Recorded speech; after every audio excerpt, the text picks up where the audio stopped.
सर्वेभ्यो नमो नमः। शास्त्रीज क्लासरूमे भवतां सर्वेषां स्वागतं सुस्वागतम। আমরা পড়ছিলাম অশুদ্ধি সংশোধন। তো অশুদ্ধি সংশোধনে আমরা দুটো ক্লাস এখনো পর্যন্ত দুটো ক্লাসে আমরা অশুদ্ধি সংশোধনের রুলস যেগুলো নিয়ম সেগুলো আমরা জেনেছি। রুলস বলতে কোন জায়গায় সাধারণত অশুদ্ধি সংশোধনে মানে ভুল দেয় সেগুলোকে আমাদেরকে ঠিক করতে হয়। তাহলে দুটো ক্লাসে আমরা জেনেছি। আজকে কিছু গুরুত্বপূর্ণ অশুদ্ধি সংশোধনের আরও কিছু গুরুত্বপূর্ণ যেগুলো আমাদের জানা খুব দরকার, ঠিক আছে? তাই যারা অশুদ্ধি সংশোধন শিখতে চাও তারা সম্পূর্ণ ক্লাসটা অবশ্যই দেখো।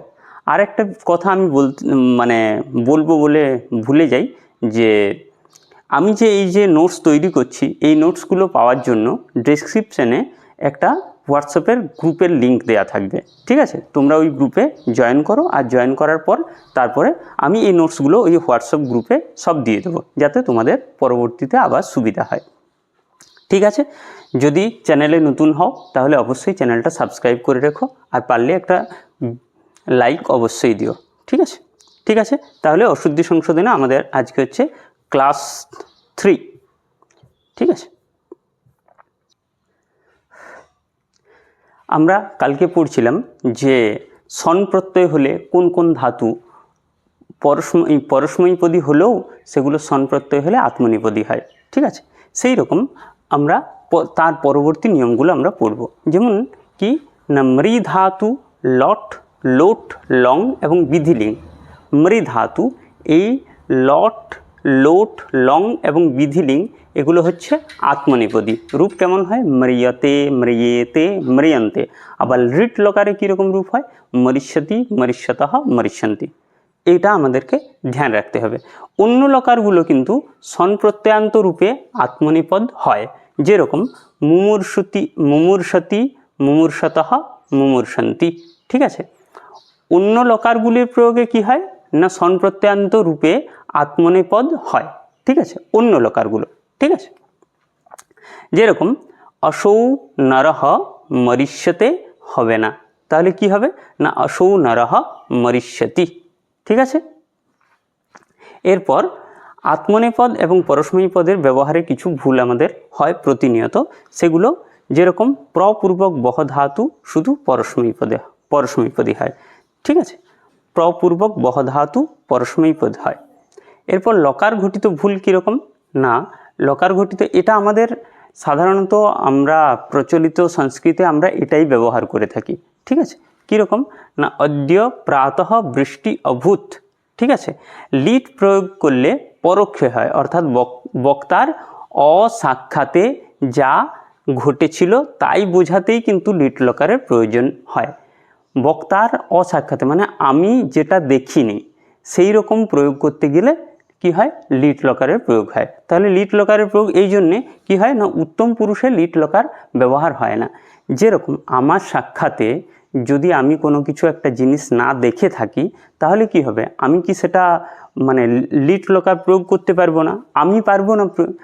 রামচন্দ্র রাজা বভূব, এটা তো লিট লকারে প্রয়োগ করা যাবে, কিন্তু আমি আমার সাক্ষাতে আমার জন্ম থেকে আমার জ্ঞান হওয়ার থেকে ততটুকু বাদ দিয়ে যদি লিট লকারের প্রয়োগ হয় তাহলে তো এখানে আমরা দুজন এবং আমরা এই উত্তম পুরুষের লিট লকার ব্যবহার হয় না। এরপর তা সত্ত্বেও লিট লকার উত্তম পুরুষে কোথায় ব্যবহার হয় সেটাও আমরা জানবো, ঠিক আছে? আজকে আমি শুধুমাত্র তোমাদের নতুন কিছু এই নিয়মগুলো আমি তোমাদেরকে বলে দিচ্ছি, ঠিক আছে? কি হয় না উত্তম পুরুষে ফার্স্ট পার্সনে লিটের ব্যবহার হয় না, তাই অহম পুস্তকম পপাঠ হবে না, তাই অহম পুস্তকম অপঠম হবে। সেখানে কি হবে? লং লকার হবে।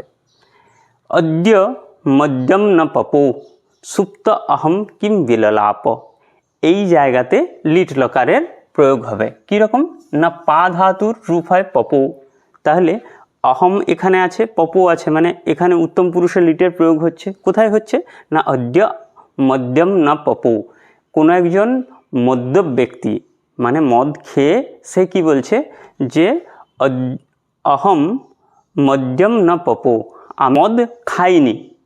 আমি মদ খাইনি, সে মদ খেয়েছে, তাহলে তার কি চিত্ত বিক্ষেপ হচ্ছে, মানে তার ব্রেনে আর কিছু নেই, আমরা প্রত্যেকেই জানি যে মদ খাওয়ার পর ব্যক্তিদের কীরকম পরিস্থিতি হয়, সে তো আর নিজে থাকে না, তাই সেই ক্ষেত্রে কি হয়, লিটের প্রয়োগ হতে পারে। তারপরে কি, সুপ্তহ অহম কিম বিললাপ, আমি কাল রাত্রিবেলায় ঘুমিয়েছি, রাত্রিবেলায় স্বপ্নেতে আমি অনেক কিছু বলেছি, ঠিক আছে, তো সেটা আমার জাগ্রত অবস্থা না, কিন্তু সেটা আমার সুপ্ত অবস্থা। তাহলে উত্তম পুরুষের কোথায় হলো, মধ্য ব্যক্তির ক্ষেত্রে উত্তম পুরুষের লিট প্রয়োগ হবে। আবার সুপ্ত অবস্থাতে মানে স্বপ্নেতে যদি কেউ কোনো কথা বলে, ঘুমের নিদ্রাতে যদি কেউ কথা বলে, সেই ক্ষেত্রে লিটের প্রয়োগ হতে পারে, বিললাপ, ঠিক আছে।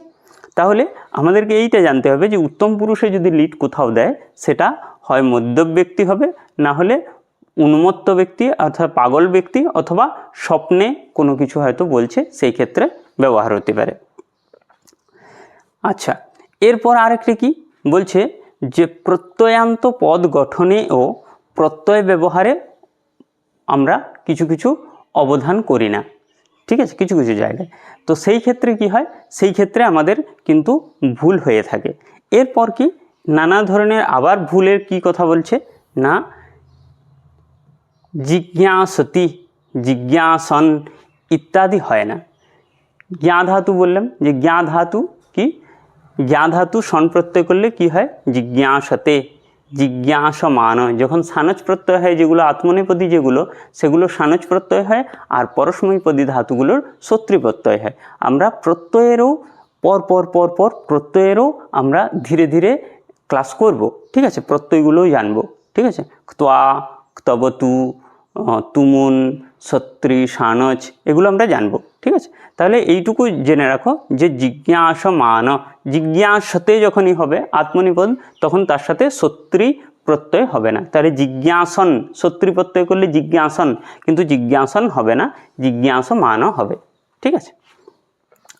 ন আগম হয় অনেক ধাতুর, ন আগম হয় অনেক ধাতুর ন হয় না। ন আগম হয়, প্রায় বেশিরভাগ ধাতুরই ন আগম হয়, কিন্তু কিছু কিছু ধাতু সেখানে ন আগম হয় না। কালকে আমরা পড়ছিলাম যে কি না, রুদিতি, শৃণবতী, জানতি ইত্যাদি এইসব, ঠিক আছে।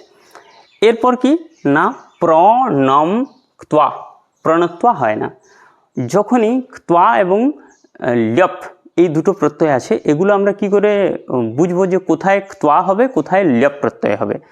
তো যেখানে উপসর্গপূর্বক, আমরা জানি যে উপসর্গ কয়টি না, উপসর্গ হচ্ছে 22টি। প্র, পরা, অপসম, অনু, অব, নিস, নির, দুস, দূর, বি, আং, নি, অধি, অপি, অতি, সু, উত, অভি, প্রতি, পরি, উপ, এগুলো হচ্ছে উপসর্গ।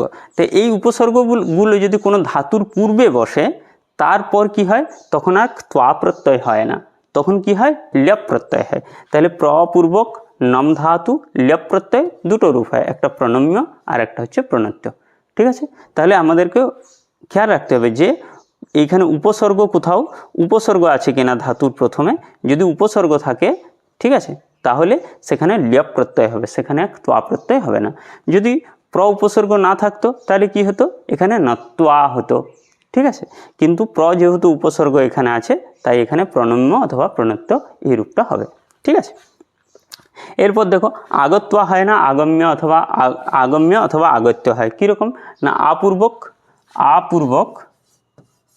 আপূর্বক গম ধাতু আছে। তাহলে শুধু গম ধাতু হলে কি হতো, শুধু গম ধাতু, যদি আ না থাকতো তাহলে কি হতো, গত্বা হতো। কিন্তু আ যখনই আছে, আপূর্বক গম ধাতু, তখন কি রূপ হবে, আগম্য অথবা আগত্য, আগম্য অথবা আগত্য, ঠিক আছে।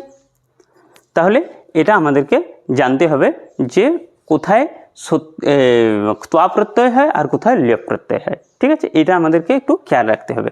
যেখানে উপসর্গ দেখবে সেখানেই তুমি জেনে যাবে যে এখানে আর ক্ত্বা প্রত্যয় হবে না, ঠিক আছে। এরপর এখানে আছে কিছু প্রত্যয়, যেরকম অহম ত্বাম গচ্ছন্তিম অপশ্যম। এখানে কি হবে না, অহম ত্বাম গচ্ছন্তিম অপশ্যম, এটা শুদ্ধ রূপ। অশুদ্ধ রূপ কী রকম না, অহম त्वाम गंतुम गंतुम अपश्यम अपश्यम এটা হচ্ছে অশুদ্ধ। অ্যাকচুয়ালি রূপটা দেয় কীরকম, আমি কেন শুদ্ধ রূপটাই বারবার লেখার চেষ্টা করি, কারণ শুদ্ধ রূপটা লিখলে পরে তাহলে তোমাদের শুদ্ধ রূপটা যদি আমি এখানে লিখে দিই তাহলে তোমাদের একটু ধ্যান থাকবে যে এখানে শুদ্ধ রূপ এইটা, অশুদ্ধ রূপ কোনটা, এইটা অশুদ্ধ রূপ। কীরকম না, এখানে কীরকম না, এখানে তুমুন প্রত্যয় আছে, ঠিক আছে, তুমুন প্রত্যয় আছে। অহম ত্বাম গন্তুম অপশ্যম, আমি তোমাকে যেতে দেখেছি, আমি তোমাকে যেতে দেখেছি। কিন্তু দেখো এখানে কি বলছে যে তুমুন প্রত্যয় কখন হয়, কখন হয় না সমান কর্তৃকয়োঃ পূর্বকালে, ঠিক আছে, সমান কর্তৃকেষু তুমুন, সমান কর্তৃকেষু তুমুন। তাহলে যেখানে কর্তা একক কর্তা হবে, সমান কর্তা হবে, সেখানে তুমুন প্রত্যয় হবে। এখানে কি না আমি তোমাকে যেতে দেখেছি, ঠিক আছে। তাহলে যাচ্ছে কে, যাচ্ছে কে তুমি, তুমি যাচ্ছিলে আর আমি দেখেছি, তাহলে কর্তা এখানে কে, আমি দেখেছি, এটা একটা কর্তা। আর তোমাকে যেতে মানে তুমি যাচ্ছিলে এমন অবস্থায় আমি তোমাকে দেখেছি, তাহলে কর্তা দুটো, যেহেতু দুটো কর্তা তাই এখানে তুমুন প্রত্যয় হবে না। তখন কি হবে না এখানে সত্রী প্রত্যয় হবে, ঠিক আছে, সত্রী প্রত্যয় পড়বো আমরা পরে। সেম পিতা পুত্রম পঠনায় পদ্ধতি, এখানে যদি আমরা বলি যে অশুদ্ধ রূপ কি হবে না, অশুদ্ধ রূপ হবে পিতা পিতা পুত্রম পঠিতুম বদতি, পঠিতুম বদতি, এটা হচ্ছে অশুদ্ধ রূপ, ঠিক আছে। কীরকম, পিতা পুত্রকে পড়তে বলছে, পিতা পুত্রকে বলছে পড়তে, তাহলে পিতা বলছে, কাকে বলছে, পুত্রকে, কিসের জন্য বলছে, পঠিতুম বদতি, তাহলে পঠিতুম বদতি হবে না, সেখানে কি হবে পঠনায় বদতি। এই জিনিসগুলো আমাদেরকে খেয়াল রাখতে হবে।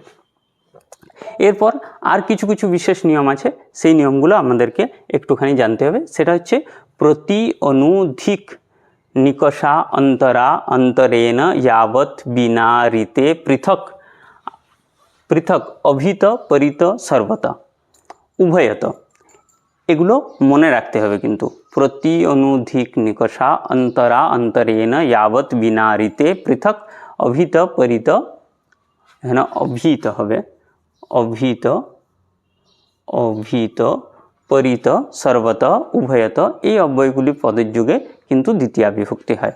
তাহলে দ্বিতীয়া বিভক্তি যেখানে হবে এখানে প্রতি প্রতি অনুধিক এগুলো যখনই ব্যবহার, এগুলো যখনই বাক্যের মধ্যে আমরা দেখব তখনই আমরা জানব যে এগুলোর প্রয়োগে কিন্তু দ্বিতীয়া বিভক্তি হয়। তাহলে অন্য কোনো যদি বিভক্তি থাকে সেই ক্ষেত্রে আমরা সাবধান হয়ে যাব আগে থেকে, ঠিক আছে। এরপর সহ সমম সার্ধম সাকম এগুলো সব সহার্থক, ঠিক আছে। তারপর উনহীন রহিত, তারপর হচ্ছে এটা এটা কিছু না, উনহীন রহিত এগুলো হচ্ছে উনার্থক শব্দ, উন অর্থক, ঠিক আছে।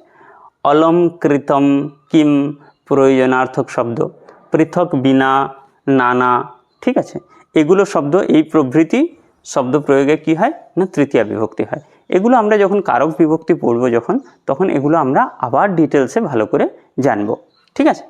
তো তাহলে এইগুলোর প্রয়োগে তৃতীয়া বিভক্তি হয়, এগুলোর প্রয়োগে দ্বিতীয়া বিভক্তি হয়, এগুলো আমাদেরকে একটুখানি জেনে রাখতে হবে আগের থেকে, ঠিক আছে। এগুলো অশুদ্ধি সংশোধন মূল অভ্যাস যে আমরা করব, সেই অভ্যাস করার আগে এই ইনফরমেশনগুলো একটু জানা দরকার, যার জন্য আমি 2-3টে ক্লাসে মিলে আমি এই নিয়মগুলো আমি একটুখানি তোমাদেরকে বলে দিচ্ছি, ঠিক আছে।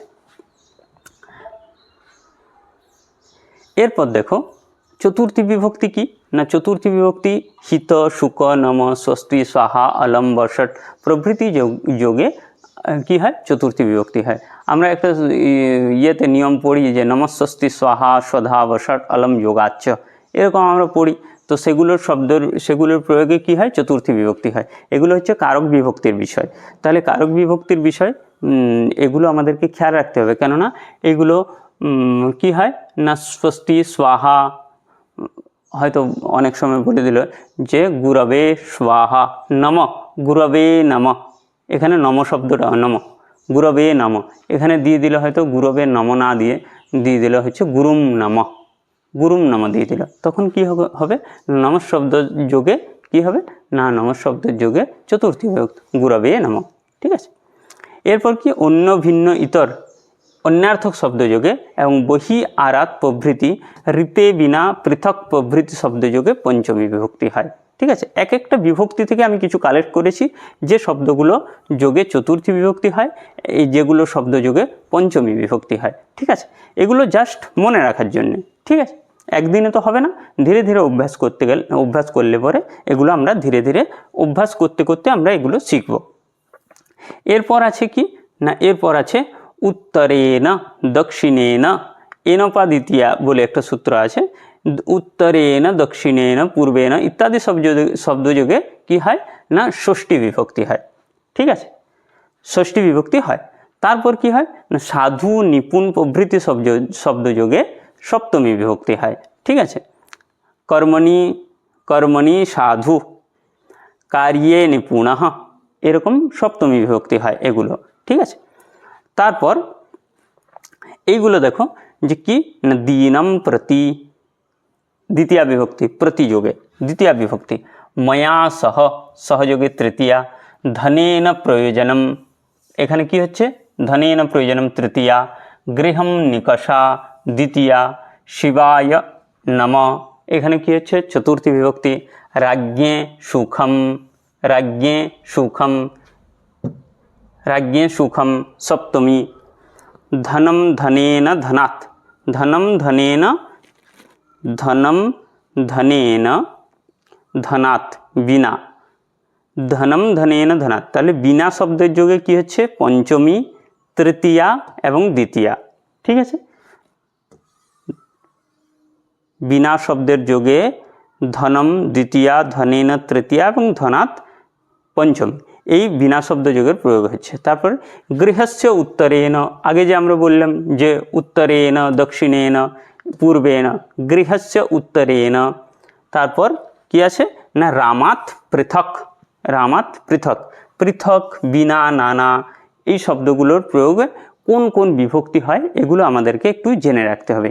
এই পিডিএফটা আমি যখন তোমাদের গ্রুপে দিয়ে দেব, এই পিডিএফটা তোমরা চেষ্টা করবে যে একবার করে দেখার, প্রয়োজনে তোমরা খাতাতেও লিখে রাখতে পারো। তাহলে কি হবে না আগের থেকে আমাদের যদি জানা থাকে যে আমরা কোন কোন জায়গায় ভুলগুলো করছি, ঠিক আছে, কোন কোন জায়গায় ভুলগুলো করছি সেই ক্ষেত্রে আমাদের কিন্তু আগের থেকে জানা থাকবে। যেমন ধনস্য বিনা বলে দিলাম, ধনস্য বিনা, কিন্তু ধনস্য বিনা শব্দ প্রয়োগ আছে, তাহলে কি হবে ধনস্য বিনা হবে না, ধনেন বিনা, ধনাৎ বিনা অথবা ধনম বিনা, এটা হবে, কিন্তু ধনস্য বিনা এখানে আর হবে না। তাই এগুলো আমাদেরকে খেয়াল রাখতে হবে। আচ্ছা, এর পরবর্তী যে ক্লাস হবে, এই পরবর্তী ক্লাসে আমরা ধীরে ধীরে অশুদ্ধি সংশোধন অভ্যাস করব। ঠিক আছে, তাই আজকের ক্লাসটা আর বেশি বিস্তারিত না করে এখানেই ক্লাস আমরা শেষ করছি।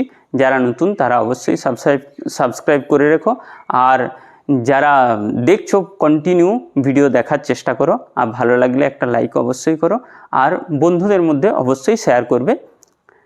अस्तु, धन्यवादः, सर्वेभ्यो नमो नमः, पुनर्मिलामः।